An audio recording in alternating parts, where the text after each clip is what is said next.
అమ్మా, why onions make us cry? అమ్మా, ఎందుకు ఏడుస్తున్నావు? ఏమైంది? ఏం లేదు నాన్న. ఆనియన్స్ కట్ చేస్తున్నాను కదా, అందుకే ఐస్ నుంచి టీయర్స్ వస్తున్నాయి. అదేంటి? Why onions make us cry అమ్మా? ఆనియన్స్ లోపల ఒక కెమికల్ ఉంటుంది. అది మనం కట్ చేస్తున్నప్పుడు బయటికి గ్యాస్ లాగా వస్తుంది. ఆ గ్యాస్ మన ఐస్ని ఇరిటేట్ చేస్తుంది. అప్పుడే మన బ్రెయిన్ చెప్తుంది, టీయర్స్ పంప్ చేయి, ఐస్ క్లీన్ చేయి అని. ఓ అమ్మా, అంటే ఆనియన్ గ్యాస్ని క్లీన్ చేయడం కోసం బ్రెయిన్ టీయర్స్ని పంపిస్తుందా? ఎగ్జాక్ట్లీ నాన్న. మన బ్రెయిన్ చాలా క్లవర్ కదా. ఐస్ని ప్రొటెక్ట్ చేయడం కోసం టీయర్స్ వస్తాయి. అందుకే ఆనియన్స్ కట్ చేసినప్పుడు మనకి టీయర్స్ వస్తాయి. అమ్మా, నా బ్రెయిన్ కూడా టీయర్స్ పంపిస్తుంది నా ఐస్ ప్రొటెక్ట్ చేయడానికి, చూడు.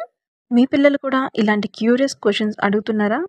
అమ్మ కుట్టి స్టోరీస్లో సింపుల్గా ఫన్గా ఆన్సర్స్ చెప్తున్నాం. సబ్స్క్రైబ్ చేయండి. నెక్స్ట్ స్టోరీలో కలుద్దాం.